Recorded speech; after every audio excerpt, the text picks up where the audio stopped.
గౌరవ రామారావు గారికి ఇందాక చెప్పే అధ్యక్ష మళ్ళీ చెప్తున్నాను, ROFRకి కట్ చేస్తామని కానీ లేదు ఈ యొక్క రైతు భరోసాలో కట్టింగ్లు పెడతామని కానీ ఈ ప్రభుత్వం ఇంతవరకు ఏమీ చెప్పలేదు. గౌరవ సభ్యుల సూచనల మేరకు మేము వెళ్తామని చెప్పాము. ఏం కావాలో చెప్పండి, ఏ రకంగా ఇవ్వాలనో చెప్పండి. చిన్న కారు రైతులు పెద్ద కారు రైతులు అని చెప్తున్నారు. మనం ఇచ్చినటువంటి జీవోలో 231 ప్రకారంగా ఈ యొక్క రైతు బంధు పంట వేసినటువంటి రైతులకు ఇవ్వమని ఉన్నది.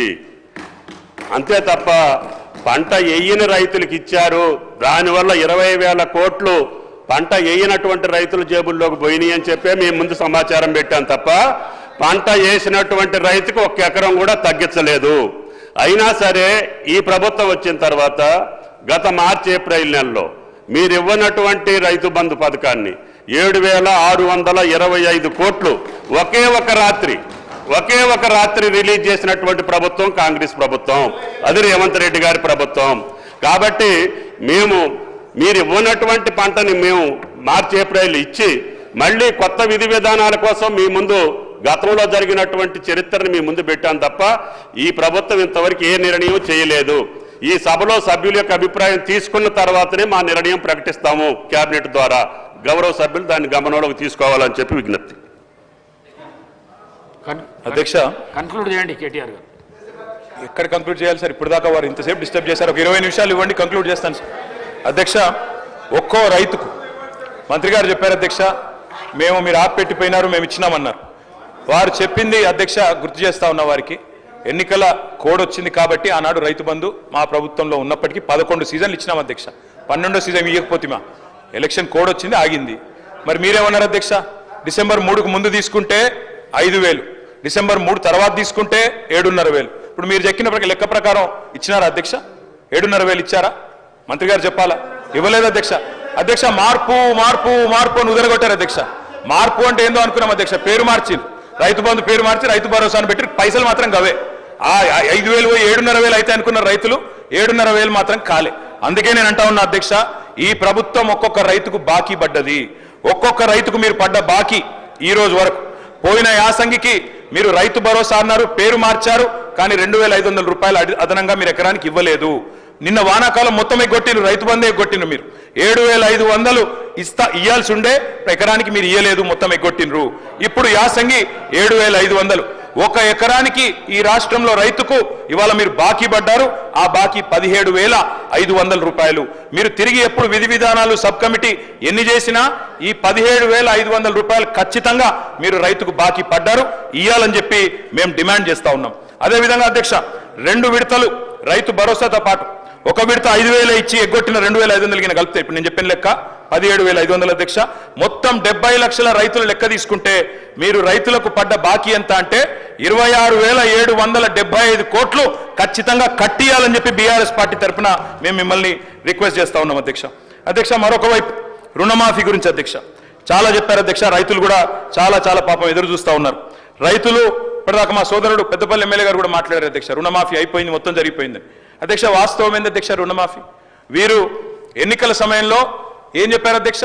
ఇప్పటిదాకా రుణాలు తెచ్చుకోవాలని ఉంటే కూడా అర్జెంటుగా ఓన్రి తెచ్చుకోమన్నారు అధ్యక్ష. తెచ్చుకోమంటే డిసెంబర్ 9 నాడు సంతకం పెడతాం, 2 లక్షల రుణాలు తెచ్చుకొని మేము మొదటి సంతకమే దాని మీద పెడతామని చెప్పి 2023 డిసెంబర్ 9 మొదటి సంతకం అన్నారు. ఏకకాలంలో రుణమాఫీ అన్నారు, ఒకటే పెన్ స్ట్రోక్ తో చేసేస్తా అన్నారు. కానీ అధ్యక్ష జరిగింది ఏంది అధ్యక్ష? ఈరోజు ఈ రాష్ట్రంలో SLBC వీరు ప్రభుత్వం రాగానే డిసెంబర్ 7 SLBC పెట్టారు, state level bankers committee meeting పెట్టారు. State level bankers committee meeting పెడితే అధ్యక్ష అందులో బ్యాంకర్స్ చెప్పినారు మొత్తం 2 లక్షల వరకు రుణమాఫీ చేయాలి అంటే 49,500 కోట్లు కావాలని చెప్పినారు. మరి ప్రభుత్వం ముఖ్యమంత్రి గారు చెప్పినారు, బయట ఎక్కడో మాట్లాడుతూ మైక్లో చెప్పారు, ఆ రికార్డు కూడా ఉంది, కావాలంటే ప్లే చేయమంటే చేస్తా అధ్యక్ష మీరు అనుమతిస్తే. ముఖ్యమంత్రి గారు చెప్పారు, ఏముంది ఆయనలా, మేము ఒక్క సంవత్సరం కడుపు కట్టుకుంటే 40,000 కట్టేస్తాం, ఏమున్నది అన్నారు. మరి సంవత్సరం అయిపోయింది, 40,000 కోట్లు పత్తా లేదు అధ్యక్ష. మరి కడుపు కట్టుకున్నారా కట్టుకోలేదా ఇంకేం చేసినారో మాకు తెలియదు అధ్యక్ష, వారు చెప్పాలి. అదేవిధంగా అధ్యక్ష 40,000 కోట్లు అన్నారు ముఖ్యమంత్రి గారు, SLBC 49,500 అన్నది, ముఖ్యమంత్రి గారు 40,000 అన్నారు. మళ్ళా వెంటనే కేబినెట్ కాడికి వచ్చే వరకు 31,000 కోట్లు అయింది. మరి ఎట్లా మాయమైతే అధ్యక్ష లెక్కలు? 49,000 కెళ్ళి 40 అయింది, 40కి వెళ్ళి కేబినెట్కి వచ్చే వరకు 31,000 కోట్లు అయింది, బడ్జెట్కి వచ్చే వరకు 26,000 కోట్లు. మళ్ళీ ఇలా మొన్న పాలమూరులో విజయోత్సవం జరిపినప్పుడు మొత్తం జరిగింది 19,000 కోట్లు అని చెప్తున్నారు. అధ్యక్ష, నేను సవాల్ చేస్తా ఉన్నా, ఈ ప్రభుత్వాన్ని సవాల్ చేస్తా ఉన్నా అధ్యక్ష. ఏ ఊరికైనా పోదాం రాష్ట్రంలో, కొండారెడ్డిపల్లికి పోదామా, కొడంగల్కి పోదామా, సిరిసిల్లకు పోదామా, ఏ ఊరు వాళ్ళ ఇష్టం, పాలేరు పోదామా, ఎక్కడ పోదామా వాళ్ళ ఇష్టం. ఖచ్చితంగా ఏ ఒక్క ఊర్లోనైనా 100% రుణమాఫీ జరిగిందని రైతులు చెప్తే స్పీకర్ ఫార్మాట్ లో రాజీనామా వెంటనే మీకు ఇచ్చి రాజకీయ సన్యాసం తీసుకుంటారు అధ్యక్ష, ఏ ఒక్క ఊర్లో అయినా సరే. అధ్యక్ష, ఈ రకమైన బుకాయింపు, ఈ రకమైన మోసం మంచిది కాదు అధ్యక్ష. పావులా కూడా జరగలే అధ్యక్ష రైతు రుణమాఫీ. 49,500 కోట్లు అని చెప్పి ఇప్పటి వరకు 12,000 కోట్లు కూడా చేయకుండా తప్పించుకునే ప్రయత్నం చేస్తా ఉన్నారు. ఒక మాట అన్నారు అధ్యక్ష ఆ రోజు ముఖ్యమంత్రి గారు, రైతు బంధు ఎందుకు అయిపోతుందా, మేమేమన్నా దివానగాళ్ళమా, అవులగాళ్ళమా అని మాట్లాడింది అధ్యక్ష. మరి ఇలా వానాకాలం రైతు బంధు ఎగ్గొట్టిన వాళ్ళని ఏమనాలి అధ్యక్ష? వానాకాలం రైతు బంధు ఎగ్గొట్టిన వాళ్ళని ఏమనాలి అధ్యక్ష ముఖ్యమంత్రి గారి మాటల్లో? అందుకే అంటా ఉన్నాం, ఒక పంట కాదు 3 పంటలకు ఇవ్వాలని డిమాండ్ చేసిండ్రు. ఆ 3 పంటలకు ఇవ్వాలని మేము డిమాండ్ చేస్తా ఉన్నాం. ఇవాళ నిన్న భూభారతి చట్టం తెచ్చిండ్రు అధ్యక్ష, అందులో అనుభవదారుడు కాలం పెట్టింది. నేను అడుగుతా ఉన్నా కాంగ్రెస్ ప్రభుత్వాన్ని, మీరే చెప్పారు రైతులకే కాదు కౌలు రైతులకు కూడా ఇస్తామని చెప్పారు. ఎస్ సార్, కన్క్లూడ్ చేయండి, ఎందుకంటే నేను వేరేమైనా మాట్లాడుతున్నా సార్, సబ్జెక్టే మాట్లాడుతున్నా, రైతు భరోసా మీద మాట్లాడుతున్నా అధ్యక్ష. అనుభవదారుడి కాలం పెట్టారు, జమాబంధన్ రాసినారు. మరి అనుభవదారుడి కాలం పెడితే నేను అడుగుతా ఉన్నా అధ్యక్ష, చెప్పండి దయచేసి, అనుభవదారుడి కాలం పెట్టారు. ముఖ్యమంత్రి గారు ఎన్నికలకు ముందు చెప్పినారు కౌలు రైతుకి ఇస్తాం, రైతు కూడా ఇస్తాం, భూ యజమాని కూడా ఇస్తామని చెప్పినారు.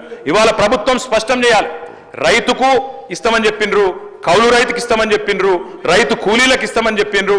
తప్పకుండా ఇచ్చిన హామీ నిలబెట్టుకోవాలి. ఇంకా చెప్పాలంటే అధ్యక్ష, ఈనాడు పేపర్లో ఫ్రంట్ పేజ్ ప్రకటన ఉంది, నాకు చూపెట్టమంటే చూపెడతా.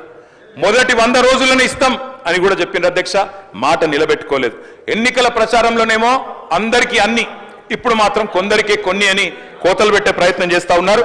అన్నిటికీ మించి అధ్యక్ష, బడ్జెట్లోనే వీళ్ళ చిత్తశుద్ధి బయటపడ్డది. మంత్రి గారేమో మేము నిర్ణయం తీసుకోలేదు అంటున్నారు రైతు భరోసా మీద, కానీ బడ్జెట్లోనే వీళ్ళ చిత్తశుద్ధి బయటపడ్డది అధ్యక్ష. ఏం చెప్పారు బడ్జెట్లో? రైతు భరోసాకి కేవలం కేటాయించింది 15,000 కోట్లు. మీకు నిజంగానే పెంచాలన్న ఆలోచన ఉన్న మాట వాస్తవం అయితే, 100 రోజుల్లో రైతు భరోసా పెంచుతామని చెప్పిన మాట వాస్తవం అయితే, మీరు ఎందుకు 15,000 కోట్లే కేటాయించారు?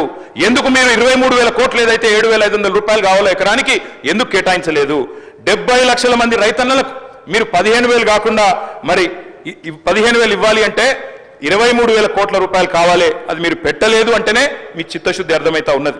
కోతలకు సిద్ధపడ్డ తర్వాతనే ఉపసంఘం వేసినారు, మంత్రివర్గ ఉపసంఘం. ఇవాళ మీరు టైం పాస్ చేస్తా ఉన్నారు, ఖచ్చితంగా చెప్తా ఉన్నా, కాలక్షేపం చేస్తున్నారు. మంత్రివర్గ ఉపసంఘాన్ని వేసి ఇయ్యదలుచుకోలేదు మీరు. వానాకాలం రైతు బంధు ఎగ్గొట్టినట్టే భవిష్యత్తులో కూడా రైతు బంధు ఎగ్గొట్టే చక్కర్లో మీరు ఉన్నారు.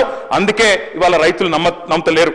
రైతును అనుమానించే ప్రయత్నం చేస్తా ఉన్నారు, అవమానించే ప్రయత్నం చేస్తున్నారు. పెద్దోళ్ళకి ఇస్తున్నారు, దుర్వినియోగం అయిపోయింది అని కావాలని ఆంక్షలు పెడతాం, అగ్ని పరీక్షలు పెడతామని చెప్పి నిందలు వేస్తామని మాట్లాడుతూ ఉన్నారు.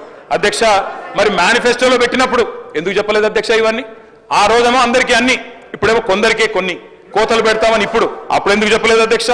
అందుకే అధ్యక్ష, ఐటీ గట్టేటోళ్ళకు అధ్యక్ష ఈ రాష్ట్రంలో అధ్యక్ష పాన్ కార్డులు ఎన్ని ఉన్నాయో తెలుసా అధ్యక్ష? ఈ రాష్ట్రంలో 1 కోటి పైచిలకు పాన్ కార్డులు ఉన్నాయి. మరి రేపటి రోజున పాన్ కార్డులు ఉన్న వాళ్ళందరికీ కట్ చేస్తామంటే, ఐటీ గట్టేటోళ్ళకి కట్ చేస్తామంటే ఎట్లా కుదురుతుంది అధ్యక్ష?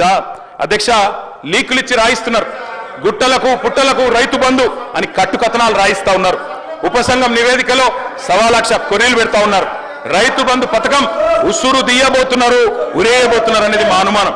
ఉపసంఘం నివేదికను ఖచ్చితంగా రాష్ట్ర ప్రజల ముందు పెట్టాలి, శాసనసభ ముందు పెట్టాలి. అధ్యక్ష, నేను ఒకటి అడుగుతున్నా అధ్యక్ష, ప్రభుత్వ ఉద్యోగులకు ఐటీ చెల్లింపుదారులకు రైతు భరోసా కట్ చేస్తారా? మంత్రి గారు చెప్పాలి. ప్రభుత్వ ఉద్యోగులకు భూమికున్న బంధాన్ని తెంపేస్తారా? వాళ్ళు రైతు బిడ్డలు కాదా? వాళ్ళు భూమిపుత్రులు కాదా? రైతు బిడ్డ ఉద్యోగి అయితే వారికి కటింగ్ పెడతారా? తప్పకుండా చెప్పాలి. తరతరాలుగా సాగుతున్న భూమిని సాగు చేస్తున్న వ్యవసాయాన్ని మరి వ్యాపారంగా చూస్తారా అని అడుగుతా ఉన్నా అధ్యక్ష.